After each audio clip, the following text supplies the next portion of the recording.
Buenos días, hoy 26 de octubre del año 2025 vamos a iniciar nuestra escuela dominical virtual cristiana, la cual se titula Cuando la vida va terriblemente mal, sesión 2.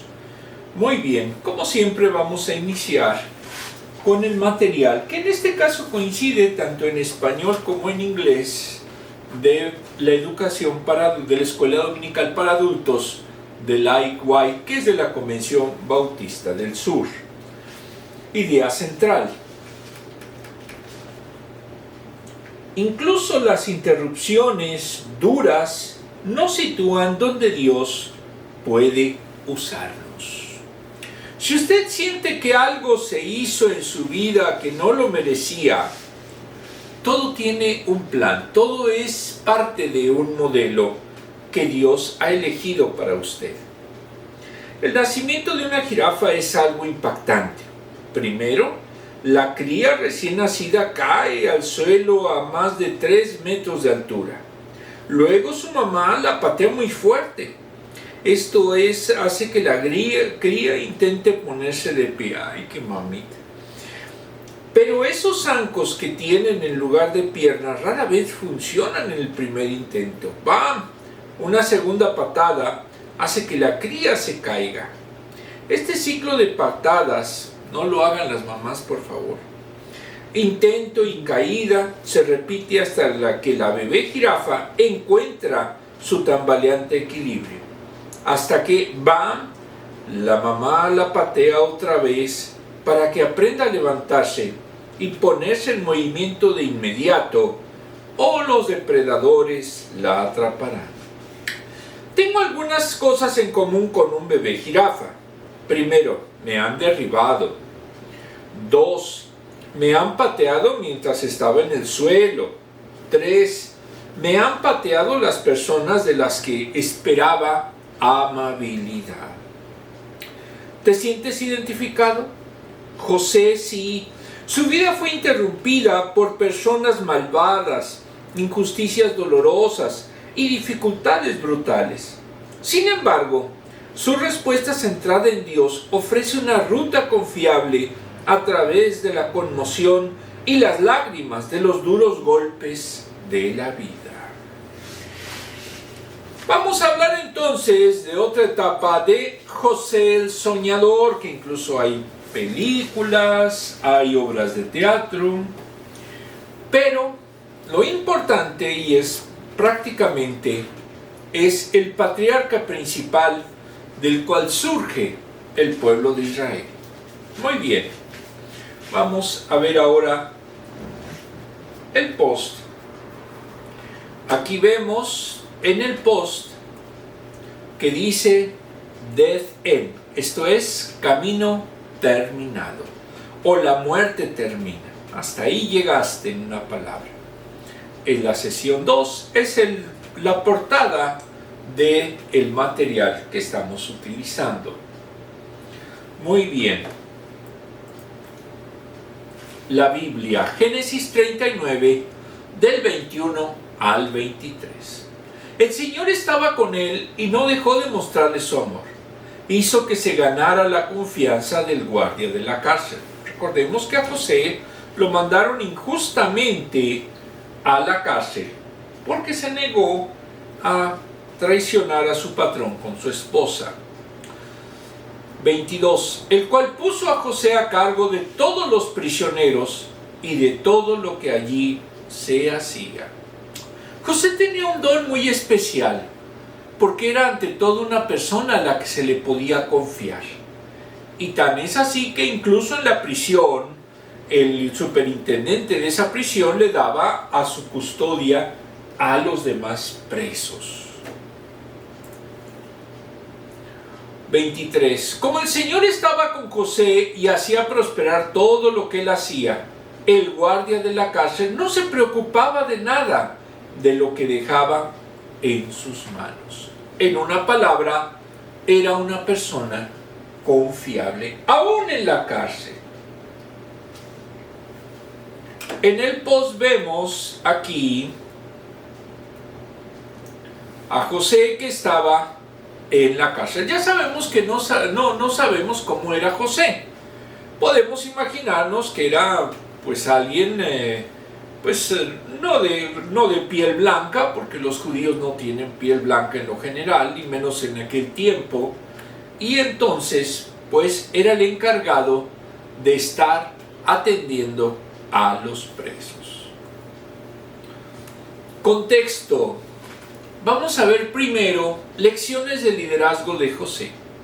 En la Biblia del liderazgo de John C. Maxwell, editorial Vida, nos dice que José responde a lo que se conoce como la ley del terreno firme.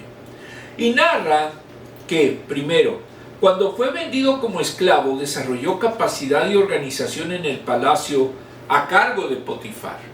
Era la mano derecha de Potifar. 2. Cuando fue incriminado como adúltero, mostró sabiduría para interpretar los sueños del faraón. 3. Soportó 7 años de hambruna. Hizo preparativos para salvar al país y produjo gran riqueza en el faraón. 4. Se enfrentó al regreso de sus hermanos traidores. Mostró paciencia e integridad en sus tratos con ellos. La ley del terreno firme enseña que el liderazgo opera sobre la base de la confianza. ¿Cómo se ganó José la confianza después de sus episodios de adversidad? La ganó mediante demostrar regularmente capacidad y carácter en sus relaciones con otros. Él pudo seguir cada revés con un retorno porque practicaba esta ley. En el libro,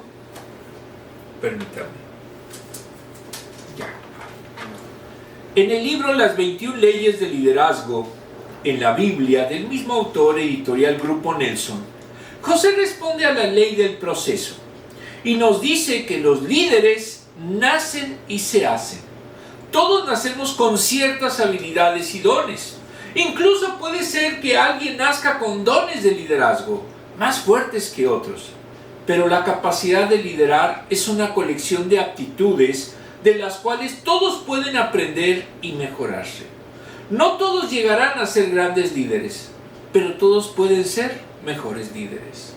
El liderazgo tiene muchas facetas: respeto, experiencia, fortaleza emocional, habilidad para relacionarse, disciplina, visión, impulso y aprovechar los momentos oportunos.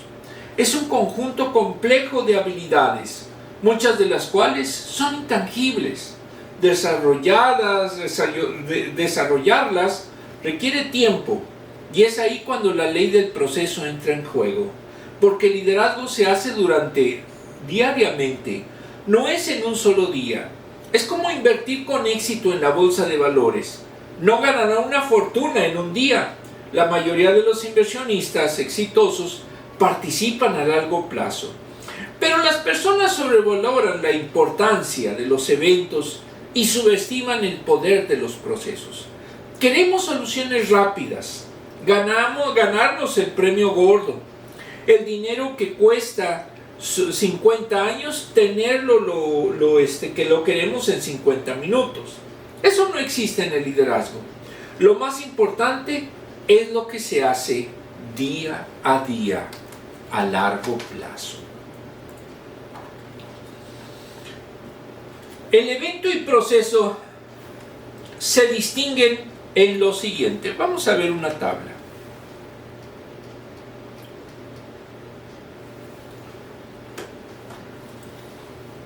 La columna del lado izquierdo es evento, la columna del lado derecho es proceso. Promueve las decisiones un evento, algo que pasa de repente, pues nos hace tener que decidir. Promueve el proceso, promueve el desarrollo. Sabemos que no se va a resolver en un solo momento. Motiva a las personas, hace madurar a las personas. El proceso es un asunto temporal, un evento, pero el proceso es un asunto cultural. Se va desarrollando la cultura del líder. Desafía a las personas. El proceso cambia a las personas. El evento es fácil, el proceso es sumamente difícil. Vamos a dejar en la imagen aquí lo que van a ser las preguntas para verlas al rato.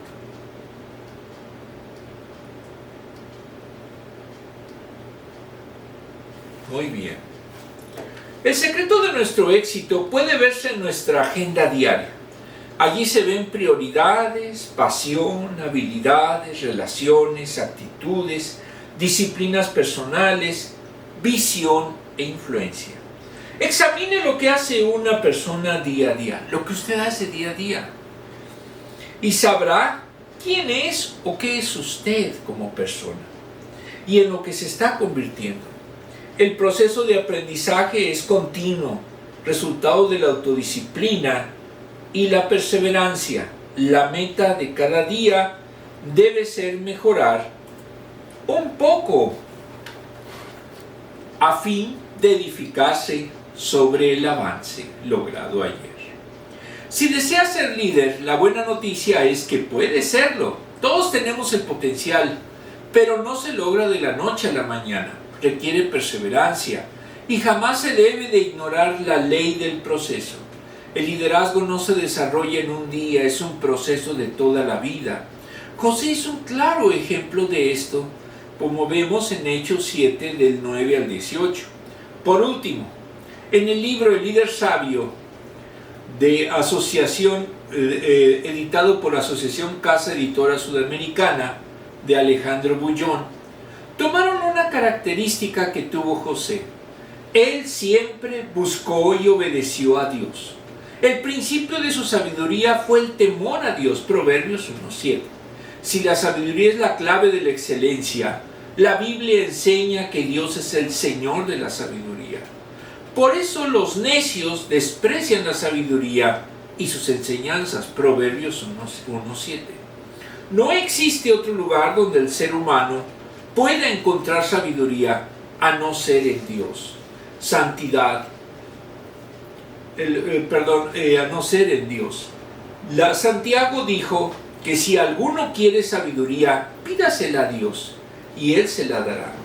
Pues Dios se la da a todos en abundancia y sin hacer ningún reproche, Santiago 1:5. El líder busca sabiduría. La diferencia es dónde la busca. Unos creen que solo en la academia, otros en libros o manuales. Otros no ignoran los estudios, pero buscan la sabiduría en el temor de Dios. No es temerle miedo, sino reconocerle como el Creador, y el hombre es una más de sus obras. El hombre es una más de sus obras. Debe depender de Dios y seguir sus consejos. Si se depende, lleva al líder a buscarlo, porque Él es la fuente de la verdadera sabiduría. Salomón dijo, los que siguen al Señor son sabios, y a los que no, los llamó necios. Los primeros buscan aprender de Dios, los segundos desprecian la sabiduría y la enseñanza. Las consideran obsoletas y anticuadas, pasadas de moda.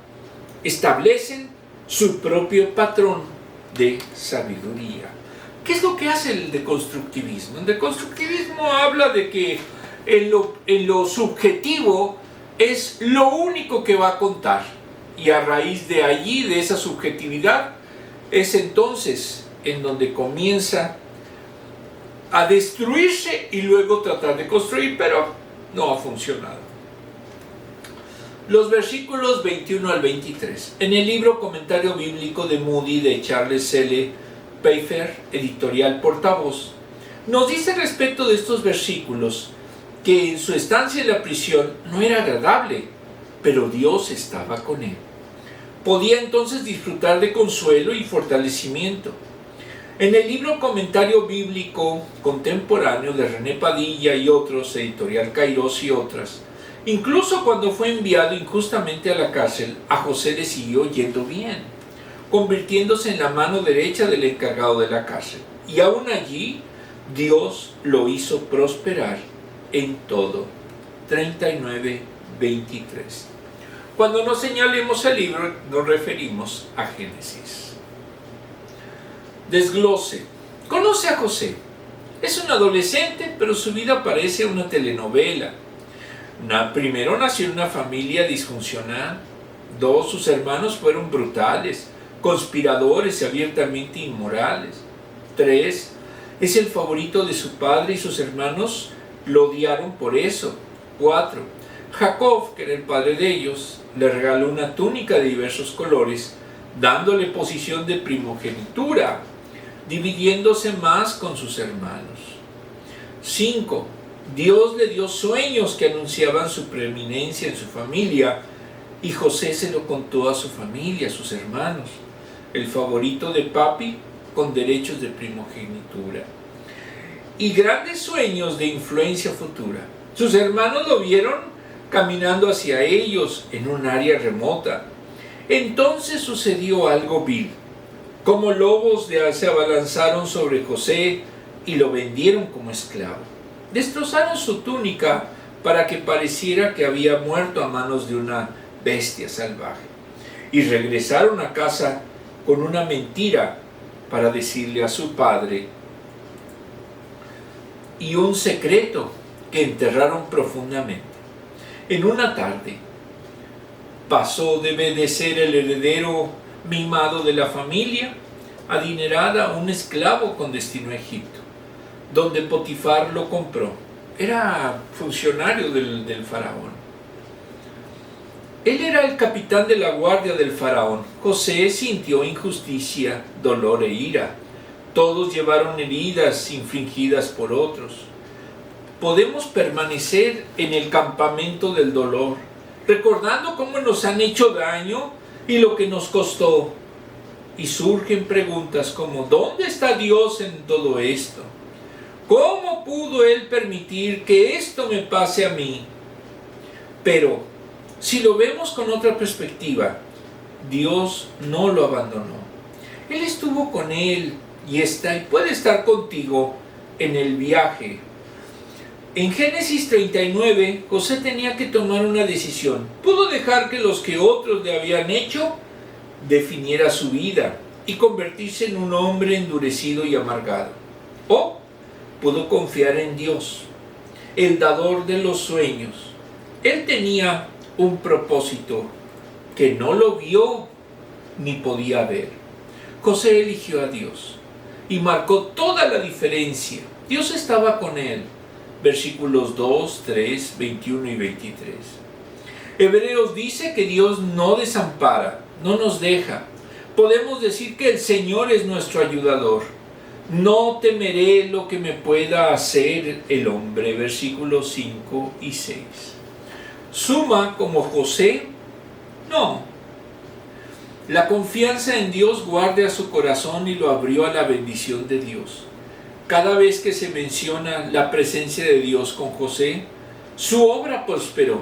Potifar y el director de la prisión reconocieron que Dios acompañaba a José en todo lo que hacía, desde su actitud hasta su omnipotencia. Versículos 3 y 23. Incluso cuando la esposa de Potifar le hacía proposiciones diarias, versículo 10, José no cedió a la tentación. Vivía su vida de acuerdo con los principios de Dios. No sucumbió. En aquel tiempo no había ley, pero había principios que Dios puso en el corazón, en este caso de José. Fue una obediencia costosa. Ella lo calumnió y fue llevado a prisión, versículos 11 al 18. José hizo lo correcto y salió perjudicado en prisión. El director le dio su favor y confianza completa. Dios abrió puertas allí.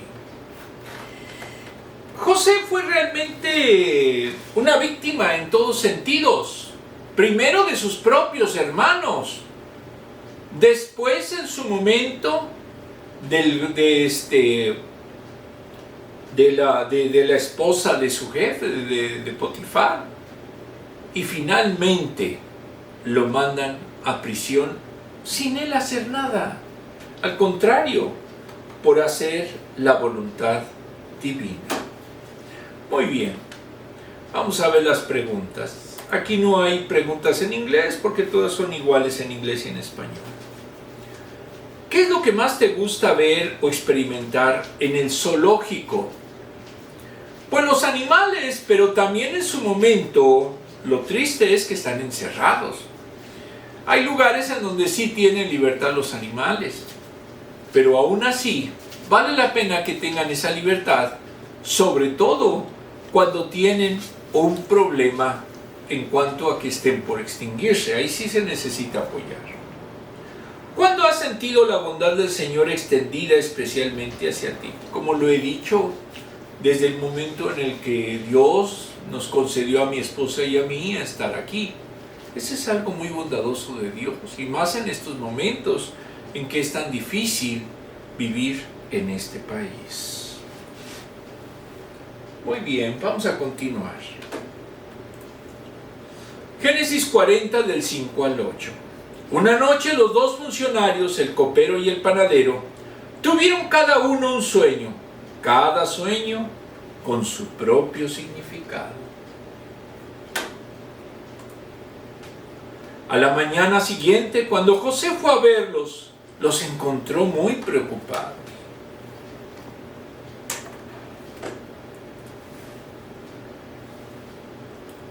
Y por eso les preguntó, ¿por qué andaban tan cabizbajos?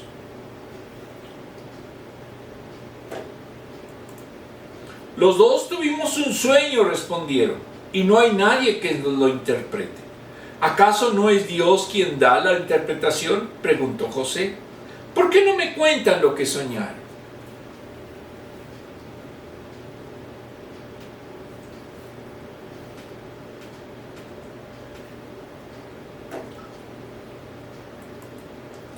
Aquí vemos, reitero, es una mera representación, a José con el copero y con el panadero. Muy bien. Interpretación de sueños. En el diccionario bíblico de Holman, de varios autores, editorial Holman, nos dice que en el Antiguo Testamento los sueños eran una de las formas en que las personas intentaban ver el futuro y tomar decisiones que les serían beneficiosas. En algunas culturas la gente iba a dormir a los templos o en lugares sagrados, los famosos oráculos, para tener un sueño que mostraría cuál era la mejor decisión. Los sueños de la gente común eran importantes para ellos y para los reyes, hombres o mujeres santos. Eran importantes a nivel nacional o internacional. Las naciones vecinas de Israel tenían figuras religiosas expertas en la interpretación de los sueños. Eran soñadores profesionales. De hecho, estas figuras eran consultadas a nivel muy alto del gobierno para tomar decisiones. En Egipto y Asiria escribieron un libro de sueños, mediante los cuales podían hacer interpretaciones con símbolos de un sueño. Era una industria. Los sueños eran importantes en el Antiguo Testamento, pero a Israel se le prohibió utilizar muchas prácticas de adivinación de naciones vecinas. Sin embargo, Dios se reveló más de una docena de veces a través de sueños. Cuando reconocemos que las visiones o sueños nocturnos no se diferenciaban claramente, y el Antiguo y el Nuevo Testamento, Dios utilizó este método para comunicarse. En Deuteronomio 13, la profecía y los sueños debían de probarse de la misma manera. ¿Qué sueños se interpretaron? No todos los sueños se consideraban provenientes de Dios. No todos los sueños eran significativos. Quizás solo eran deseos de la mente, Salmo 126.1, Isaías 29 del 7 al 8. En épocas de necesidad y cuando una persona buscaba una palabra de Dios, los sueños podían ser pertinentes. Se considera que había tres tipos de sueños. Uno, simples, no necesita interpretación. Por ejemplo, Mateo 1 y 2, José entendió los sueños relacionados con María y Herodes, aun cuando no se hizo interpretación. El segundo tipo, sueño simbólico simple. Usaban símbolos, pero eran lo suficientemente claros para que el soñador y otros lo pudieran comprender. Por ejemplo, Génesis 37. 3. Los sueños con símbolos complejos. Necesitaban capacidad interpretativa de alguien con experiencia o capacidad inusual para la interpretación. Por ejemplo, los sueños de Nabucodonosor en Daniel 2 y 4. Son ejemplos de esta clase. Eran tan complejos que tuvo Daniel que buscar la ayuda divina para encontrar su sentido. Daniel 8. Pueden ser interpretados equivocadamente, no eran inmunes ni infalibles. Jeremías y Zacarías hablaron en contra de confiar en los sueños para expresar la revelación de Dios, porque podría no ser palabra de Dios. Jeremías 23, 28. Incluso este profeta comparó a los soñadores con adivinos, hechiceros o falsos profetas. Jeremías 27, 9. Advirtió a los exiliados que era mentira que el exilio duraría poco tiempo. Jeremías 29, 8. Zacarías le indicó el camino. En cambio, los soñadores le decían que el exilio iba a ser muy breve. Esa es una mentira. Zacarías le indicó el camino hacia el Señor, al parecer porque le estaba haciendo caso a los soñadores, y en otras para que le enseñara la verdad. Zacarías 10, del 1 al 2. De modo que Dios a menudo daba los sueños para revelar su voluntad. También da advertencias para no confiar en este método a fin de conocer la voluntad de Dios. Comentario. En el caso de José, Dios lo dotó de la capacidad para interpretar sueños, lo cual eran con símbolos complejos. Vemos que él no trató de conocer la voluntad de Dios a través de los sueños, sino que era el vehículo por el que advirtió a otros de la voluntad divina y pedía provisiones para evitar esas catástrofes que se presagiaban, sobre todo en el caso del juicio a Egipto. Entonces no era como los soñadores paganos, sino era solo un mensajero, y siempre daba honor y gloria a Dios. Entonces no era como los soñadores paganos. Versículos del 5 al 8. En el libro de Moody, el copero y el panadero delinquieron y fueron puestos en prisión por órdenes del faraón. José se había convertido en supervisor de los presos. El viejo calabozo se volvió distinto debido a su presencia. Dios estaba bendiciendo a otros. Gracias a la atención y bondad de José, Potifar no lo puso en un lugar donde no se reconocieran sus talentos. El copero, que en egipcio es Mashken, era un miembro valioso de la casa del faraón. Nehemías 1:11. Nehemías ejerció esa función, pero en el palacio del rey de Persia. El panadero, que es Opej, era el superintendente de la panadería, responsable de ocuparse de la comida del faraón y que fuera esta sana y saludable. Estos dos altos funcionarios habían ofendido al líder, al jefe, al monarca, y fueron confinados en la misma prisión donde estaba José. Era el deber de este joven hebreo preguntar acerca de sus necesidades. Habían tenido sueños que no podían comprender y no tenían contacto con ningún intérprete oficial de sueños. José le recordó que Dios sí podía dar sus significados. Explicaron sus sueños y él les dio su significación. El copero iba a tener una agradable sorpresa. A los 3 días sería liberado y vuelto a su trabajo. El panadero sería liberado, pero iba a ser ejecutado quitándole la cabeza y sería alimento de las aves. No, está feo. Le pidió al copero que cuando pudiese ser liberado no se olvidara de él y pidiera misericordia al faraón para él. José quería ser libre y hacer la voluntad de Dios en su vida.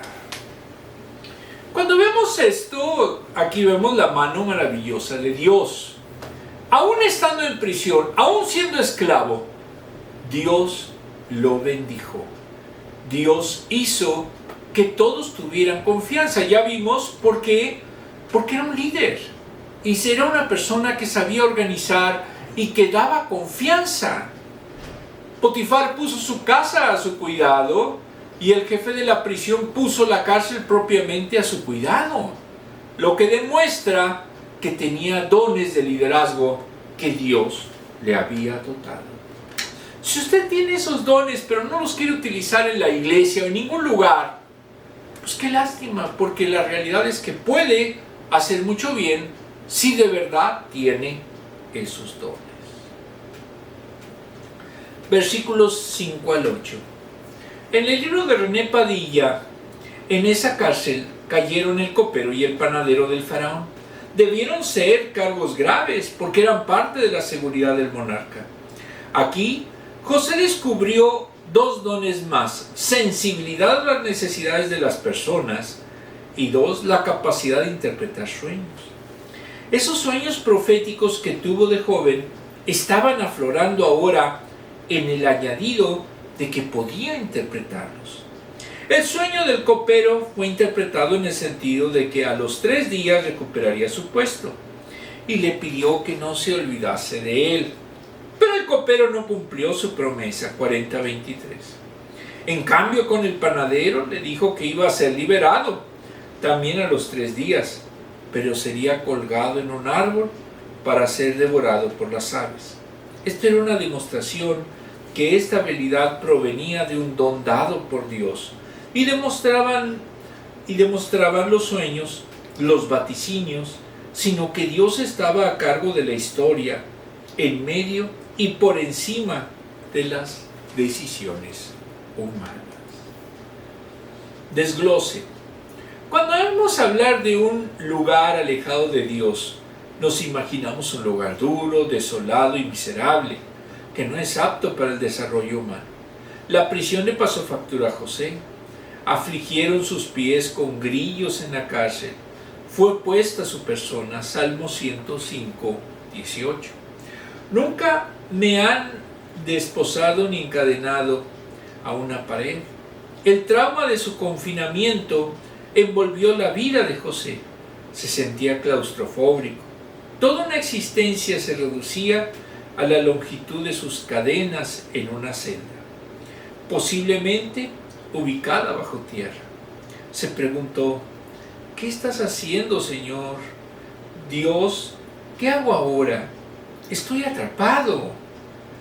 ¿Cómo puedo servirte aquí? Sintió que sus propósitos se han pasado de largo. A veces los cristianos nos decimos: Dios es bueno todo el tiempo. Declaramos esto como alabanza pública y estímulo mutuo cuando se responden las oraciones, o cuando se sana una experiencia, o cuando, una enfermedad, o cuando Dios abre puertas. ¿Realmente creemos que Dios es bueno todo el tiempo? En el caso de José parece que su fe se fortaleció. Él creía que Dios lo tenía allí por una razón, que fue validada por la liberación de sus cadenas. Su ascenso entre los prisioneros y su éxito en tu trabajo, gracias a Dios.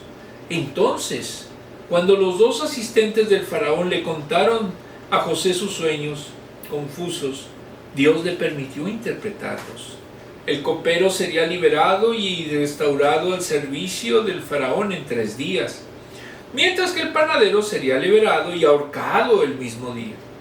Ambos vieron cómo los vaticinios de José se hicieron reales. José, aún en valle de sombras de muerte, no sintió temor alguno, porque Dios estaba con él. Su vara y su cayado le infundieron aliento. Salmo 23. Él sirvió a los propósitos de Dios, aún estando en prisión. Vamos a ver la siguiente pregunta. José es una de las historias que demuestra lo que es el ser humano en muchos sentidos. Es desagradecido, comete injusticias y lo peor, no está con Dios. Solo cuando está con Dios es capaz de cambiar esos destinos. ¿Cómo podemos afirmar y reflejar la bondad de Dios incluso en circunstancias difíciles?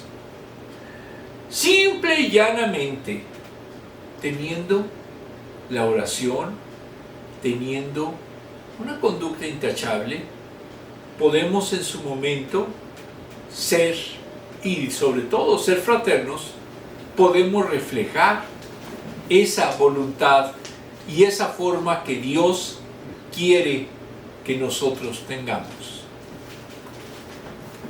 Él es bondad y quiere que nosotros también lo seamos. Los últimos versículos. Génesis 41 del 10 al 14. Cuando el faraón se enojó con sus servidores, es decir, conmigo y con el jefe de panaderos, aquí está hablando el copero, nos mandó a la cárcel bajo la custodia del capitán de la guardia.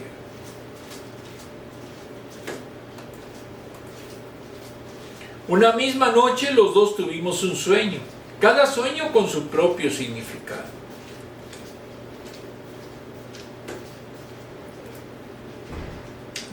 Allí con nosotros había un joven hebreo, esclavo del capitán de la guardia.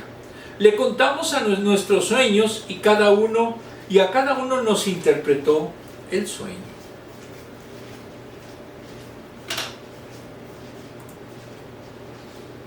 Y todo sucedió tal como él lo había interpretado.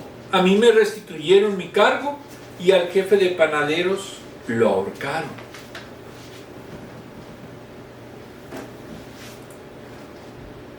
El faraón mandó llamar a José y enseguida lo sacaron de la cárcel. Luego de afeitarse y cambiarse de ropa, José se presentó al faraón. Y aquí es donde nos preguntamos, ¿cómo pudo José tener ese don cuando había profesionales en su momento que a eso se dedicaban y no pudieron interpretar el sueño del faraón? Aquí vemos cómo sería el sueño del copero. Muy bien. Vamos a ver ahora el contexto, versículos del 10 al 14. En el libro de Padilla nos dice que José pasó un par de años más encarcelado. El faraón tuvo un sueño y ha sido tan conocido que se ha convertido en la forma de describir tiempos buenos y malos, épocas de vacas gordas y de vacas flacas. También soñó 7 espigas grandes y hermosas que eran devoradas por 7 espigas delgadas. Los magos y sabios del reino no pudieron interpretar los sueños. El copero se acordó de José 2 años después, imagínense ustedes. Y al oír su historia, Faraón trajo a José a su presencia. José le dijo que sería Dios quien interpretaría sus sueños, lo que demostró su fe y superioridad de Dios con respecto a los dioses egipcios. 41:16. Se trataba de un solo sueño. Había 7 años de abundancia y otros 7 años de hambre. Al haber 2 versiones del mismo sueño, era porque Dios ya lo había dispuesto y que ocurriría pronto. 41:32. Actuar con celeridad podía salvar vidas. La escasez que vendría no era un juicio divino, sino porque Dios lo había resuelto así. Les recomendó que buscase a un hombre competente y sabio. 41:33. Que administrara en la abundancia y en la escasez. Incluso reformas en Hacienda, nuevos impuestos, 20% de un impuesto para esa época mala, y creación de silos para guardar los granos. 41:33 al 36. José, más que un simple intérprete de sueños, actuó como consejero. A lo cual el faraón, viendo que el Espíritu de Dios estaba sobre él, Ruch Elohim, decidió encomendarle esas preparaciones al sabio y competente joven hebreo, reconociendo que él sería la persona ideal para llevar a cabo el plan de salvar a Egipto de las calamidades que se anunciaron. Por lo cual, de ser preso, se convirtió en el principal consejero de Faraón, y por lo tanto se salvó ese país por obra divina. Si ustedes en su momento lo traemos a colación actualmente, imaginen ustedes que en nuestro país se hiciera caso a las personas más capaces. Les aseguro que muchas de las decisiones que se han tomado no se habrían tomado. ¿Por qué? Porque son incongruentes, son contrarias. Recientemente se oyó un discurso de Ronald Reagan en donde atacaba y echaba la culpa de los aranceles que hicieron la crisis del 29. Pero lamentablemente no conocen la historia los gobernantes actuales y se está dando fenómenos similares a aquella época nefasta de la historia de Estados Unidos. Por eso siempre hay que reflexionar. Y como lo dice aquí la palabra, Faraón confió en un migrante, esclavo, hebreo, que eran en su momento un pueblo esclavizado totalmente. Y sin embargo, gracias a eso, a esa sensibilidad, a esa humildad, pudo salvar a su pueblo. Egipto olvidó lo que hizo José, después lo vamos a ver más en la siguiente lección, pero José fue el puntal sobre el cual se edificó la nación de Israel. Primero aliada con Egipto y después liberada por Dios. Muy bien, vamos a ver ahora la reflexión. Del apasionante libro ¿Cómo sería mi iglesia si Jesús fuera el pastor?, de Pablo Marcigni, editorial CLIE, capítulo 8, Jesús se acercó a los civilizados por la sociedad y les devolvió la dignidad. Parte 1. El Antiguo Testamento era enfático en la defensa de los más débiles, los amenazados, los huérfanos, las viudas, los enfermos, los pobres y los extranjeros. Éxodo 3, 7, 22, 21 al 24, Deuteronomio 10, 18, 14, 29 y 24 del 17 al 21. Jesús no solo confirmó lo establecido en la ley, sino que lo profundizó y se ocupó por darnos ejemplos a partir de sus actos para que hagamos como Él. En los evangelios vemos a Jesús rodeado de todo tipo de personas, incluso del más bajo nivel social, y esto debe marcar la misión de la iglesia. Cuando Juan el Bautista mandó preguntar si Jesús era el Mesías que habría de venir, él respondió que le comenten que los ciegos recuperaron la vista, los cojos andaban, los muertos son resucitados y a los pobres se les anunció el Evangelio. Y bienaventurado es el que no se escandaliza de él. Mateo 11, del 4 al 6. Y el anuncio de que el Espíritu Santo está sobre él, porque fue ungido para anunciar el Evangelio a los pobres, lo envió para proclamar la libertad a los cautivos, para recuperar la vista a los ciegos, para poner en libertad a los oprimidos, para proclamar el año favorable del Señor. Lucas 14, del 18 al 19. Y esto era labor que desempeñaron los primeros cristianos, los cuales compartían sus bienes, cuidaban a los pobres y a las viudas, de los hambrientos. Hechos 2, 44, 4, 32 al 35, 6 del 1 al 6, 11 del 27 al 30. Para Jesús no existió marginación de ningún tipo que pueda ser consentida o apañada. Él planteó que el Evangelio es para todos. El amor de Dios abraza a todas las personas y la expectativa de Dios es que todos se salven. Dios no hace acepción de personas. Hechos 10:34, Romanos 2:11, Gálatas 2:6, Efesios 6:9. Es el hombre el que marca diferencias, el que señala culpas, el que menosprecia, el que ignora. De allí el contrasentido que se da cuando este tipo de actitudes se hallan en las iglesias de Cristo. No debemos de dejar de repetir que la iglesia debe mostrar el incondicional amor de Dios y servir tal y como lo hizo Cristo. Jesús restauró la dignidad de las personas y el Evangelio se levantó por encima de las diferencias sociales, raciales, concretas y visibles.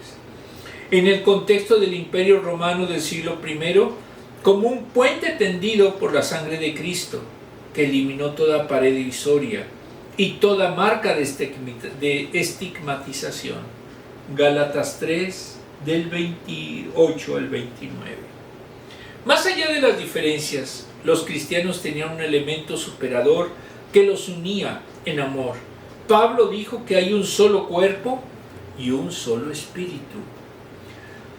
Unidos, fueron llamados en una misma esperanza, en un solo bautismo, un solo Dios y Padre de todo, que está sobre todo, por todos y en todo. Efesios 4, del 4 al 6.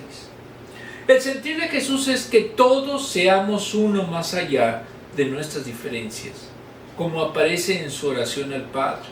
La iglesia que me diste, yo les he dado para que sean uno, así como nosotros somos uno, yo en ellos y tú en mí, para que sean perfectos en unidad, para que el mundo conozca que tú me enviaste. Juan 17, del 22 al 23. Nos toca con un marco bíblico construir una opción eclesial deliberada y decidida por los marginados, los pobres, los menesterosos, los pecadores, en el entendimiento de que no somos mejores que ninguno de ellos. La única diferencia es la obra de Cristo en nosotros. Si Cristo fuera nuestro pastor, se juntaría con todo tipo de personas. En la realidad, nuestros frutos, acciones y corazón hablan más fuerte que las palabras o nuestros programas. Es cierto, lamentablemente las iglesias hacen acepción de personas. Si usted no va en su momento vestido a la iglesia de manera elegante, oiga, a lo mejor hasta ni lo dejan entrar. ¿Por qué? Porque no se está predicando el Evangelio de Cristo. Se está buscando que las personas que vayan pues tengan una posición económica adecuada para ayudar a la iglesia. Pero la iglesia es la que debe de ayudar a las personas, no al revés. Desglose. Años antes Dios le dio a José 2 sueños. Génesis 37, 5 a 11. Ahora, mientras estaba en prisión, José escuchó de 2 compañeros de prisión que ambos tuvieron sueños en la misma noche. Estaban consternados. Jesús les dijo: ¿no son de Dios las interpretaciones? Génesis 48. Al escucharlos, les dio la interpretación. José le suplicó al copero para que hablara de él con el faraón una vez que fuera liberado. Génesis 40, 14. El jefe de coperos no se acordó de José. Génesis 40, 23. Incluso después de 2 años. Génesis 41, 1. La confianza de José en el Señor no flaqueó su mirada, y la humildad que mostró ante Faraón revelan su obra de formación y carácter que tuvo lugar durante su prueba. No sabemos qué verdad sobre Dios lo ayudó a superar esto. Muchas historias en la Biblia siguen este patrón. Ya vimos de que esto es un proceso de maduración del liderazgo. Primero, alguien está sufriendo. 2, lo único que puede ver es una calle sin salida. 3, de repente reconoce que Dios ha estado trabajando en su sufrimiento desde el principio. José no pudo ver el panorama general, pero confió en Dios para lo desconocido. Dios usó a José para interpretar los sueños de Faraón, señalándoles la sabiduría y el poder de Dios, mientras le explicaba la hambruna que se avecinaba y el papel de Egipto en la ayuda mundial. Y así fue como un esclavo hebreo se convirtió en el primer ministro de Egipto. José vivió años llenos de abusos, injusticias, calumnias, largos y tristes días de dolor. Pero José soportó fielmente con su mirada en Dios, quien lo estaba preparando para los propósitos o para el propósito asombroso. Vamos a ver las últimas preguntas. Me emociona mucho la historia de José, porque vemos de que tarde o temprano las personas que son y tienen a Dios en su corazón reciben su recompensa. 4. ¿Cómo la fidelidad de Dios en situaciones difíciles abrió la puerta a oportunidades mayores en tu vida? Como siempre lo he dicho, yo soy débil visual. Mi visión es de un 10% en relación a la de los demás. Pero Dios me ha dado la oportunidad, gracias al apoyo de mi esposa, de Dios mismo, etcétera, de poder hacer muchas cosas en la vida. Y me siento satisfecho de lo que he hecho. No siento que me falte nada, salvo seguir sirviendo a Dios. ¿Cómo ha utilizado Dios a nuestro grupo para ayudarte a prepararte para los desafíos y oportunidades de la vida? En estos momentos estoy muy agradecido con Workforce de aquí de Texas, institución que me ha estado ayudando en proporcionarme un aparato para mejorar mi visión y poder trabajar más tanto en el ministerio que tenemos como abogado en México. Entonces Dios pone los elementos para que puedan en su momento cumplirse las metas que Él está teniendo o que Él nos ha dado. Vamos a leer todos. Génesis 41, 29 al 31.